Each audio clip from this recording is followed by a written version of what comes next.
Hello and welcome. This is going to be my first of 9 just rundowns for the various Gladiator Challenge arenas. So today we've got over here, we've got the Nightingale with mid-range plasma, last stand, anti-control, and advanced armor, heavy armor, very tough. Got the phase shift. Can't pronounce that with the dollar signs, but that's how I like to say it. Anyways, phase shift. It's just a normal module in this one, and everything looks like level 10. This guy's really tough. This guy here is really tough. Hard to get kills with, but easy to survive in. And then we've got the Aujoun over here. This is the strongest spot in the hangar.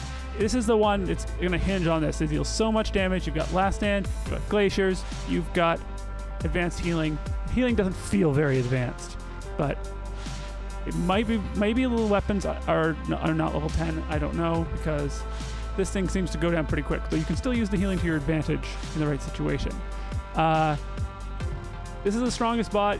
Usually you want to spawn it first or last. And when I say last, I don't necessarily mean last in your hangar. I mean last bot that you end up using. This hangar can be really swingy based on how you do with this guy here, so be careful.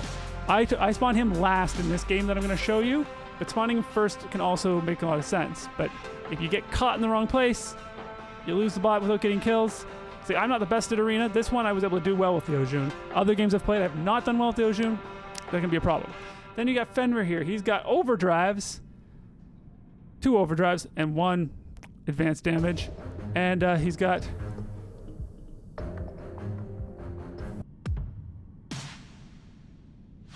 and he's got quantum radar. So that allows him to target the Aujoun and the Nightingale. The problem with being able to...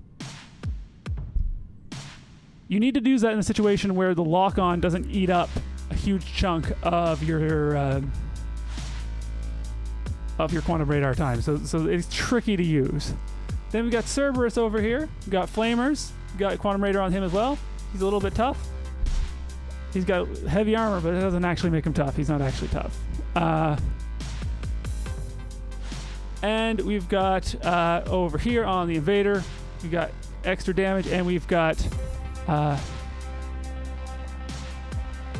Death Mark. Now this Invader is good for doing damage at 500 meters. I find it pretty good against the Nightingale because it's kind of wait out the suppression and kill the Nightingale.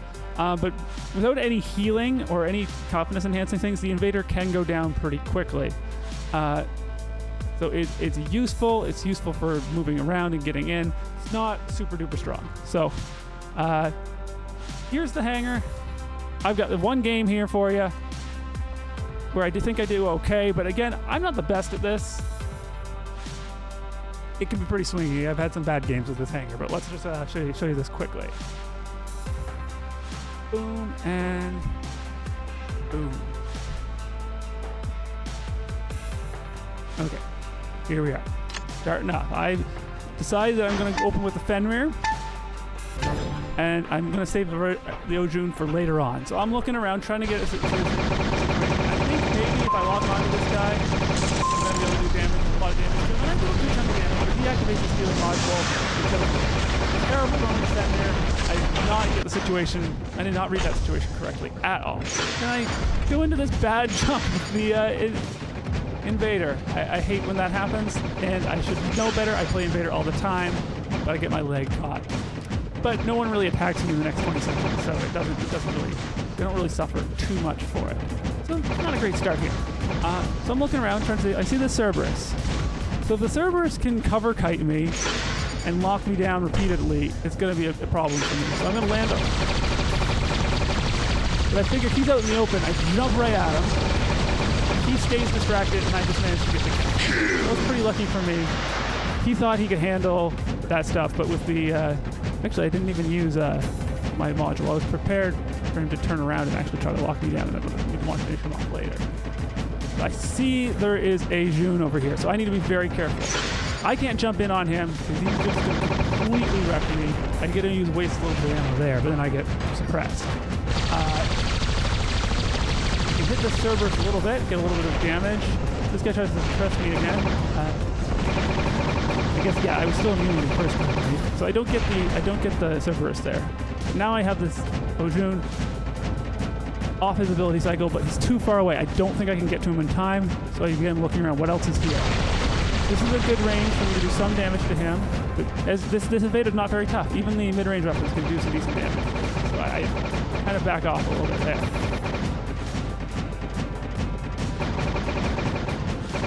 So at this point, I'm worried that what this Aujoun is going to do. I choose to ignore the fact that I'm getting hit by the gale a little bit, so I take some significant damage. So once he starts hitting me, I can use my jump to avoid some damage and suppress it. Then he manages to land, but he's at full health. The way I got pinched between two, I just don't quite manage it. Managed to get his last stand, but I just not have the time to finish it. So we're, what, quarter of the way in, and I'm still in 4th place with only 1 kill. This isn't going very well so far. And I come in the Cerberus. Honestly, if I recall correctly, this doesn't go very well either. I'm surveying the situation.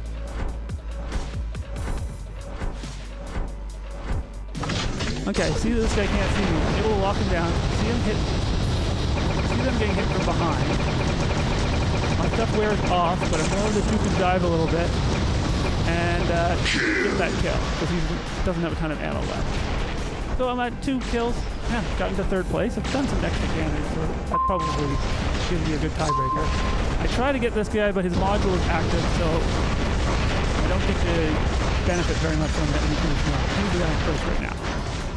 Okay, so I don't spawn the Aujoun last, but I spawn it 2nd last here, and I'm hoping that like the other Aujuns are kind of out of commission. I'm going to be able to clean this up.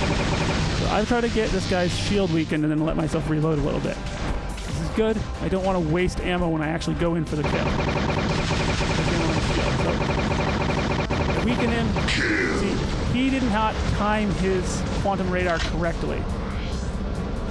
That he was able to, I was able to basically kill him before he was able to log on to me again. So I'm going to back off, need to get cover, need to get my ability. I don't know what's going around.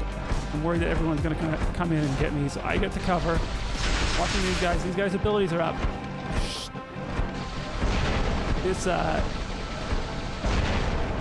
This Nightingale is tough, but if you're smart, you can take it out in one landing with the Aujoun.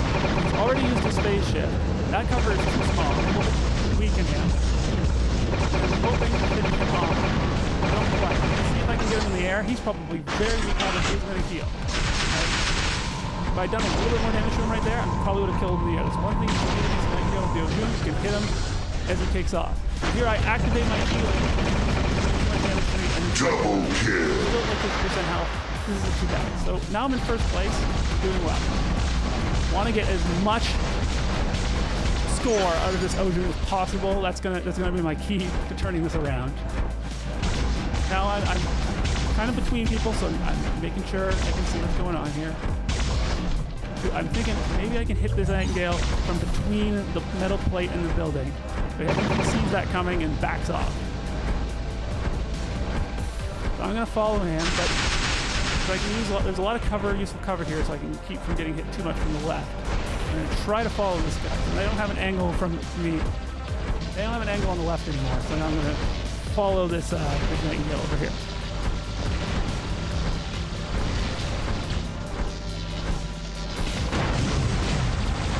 So he's gotten too far away. Nightingale's pretty fast when it flies. This guy has to focus on the other way. Triple kill.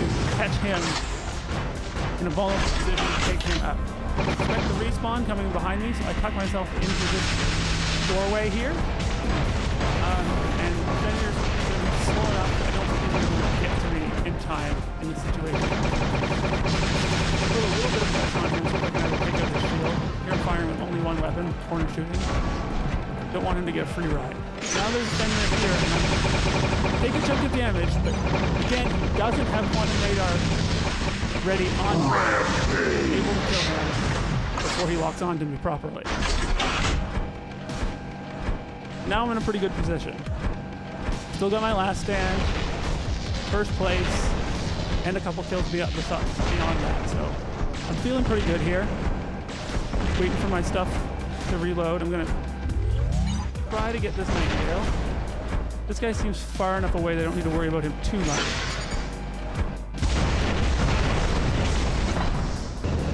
So here I am. I'm hoping to get to this Nightingale in time. I'm going to be able to do a lot of damage to him very quickly, so I really just need to get him like a few seconds before his ability. I expected that, and I've already only a little bit.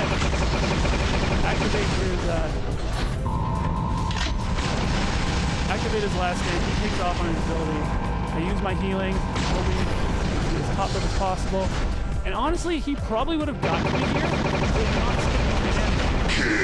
And I'm able to finish him off. Now I've only got one weapon. So I'm not sure if I'm going to be able to pull off another kill. But this guy, again, I'm counting on him to use the thing. And I break lock by flying over top of him. And he needs a little more time to lock on, but he gets it. If I had two weapons, I actually might have been able to get him. But I do not. Now I'm in the Nightingale. Basically, I just don't want the guy in second to pass me now. So I just need to make sure I don't feed the guy in second. At least that's what my goal is. I think I might end up letting the guy in second kill me. Maybe I end up letting we'll see, of course. One thing about I don't have any range drop off on my weapons, so I'm gonna get to a nice clean shot through the Coliseum by backing off here.